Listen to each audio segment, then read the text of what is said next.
অনেকে বলতে আছে জামাতে ইসলাম যদি ক্ষমতায় আসে হাত কাটবে, আবার অনেকে বলতে আছে গর্দান কাটবে, অনেকে বলতে আছে পা কাটবে। আরে ভাই, জামাতে ইসলাম হাসলে হাত কাটবে, পা কাটবে, যদিও কাটে, একজনের যদি হাত কাটে তাহলে দেখবেন যে 18 কোটি মানুষের সোজা হয়ে যাবে, 18 কোটি মানুষের চুরি বন্ধ করে দিবে।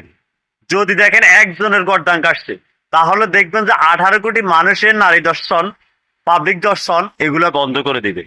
তাই একজন দুইজনের হাত কাটলে কোনো সমস্যা নাই। কারণ সৌদি আরবে কি প্রতি মাসে শুনছেন কেউ কখনো হাত কাটতেছে?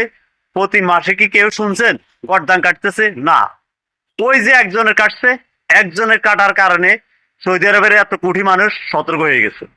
তাই আমাদের দেশেও যদি আপনি আকাম করেন, খারাপই কাজ করেন, একজন দুইজনের কাটলে দেখবেন যে পুরা বাংলাদেশ সতর্ক হয়ে যাবে। তাই জামাতে ইসলাম আসুক, জামাতে ইসলাম ক্ষমতায় থাকুক, এটা এখনো বলতে আছি, অতীতেও বলছি, বর্তমানেও বলতেছি। আল্লাহ হাফেজ।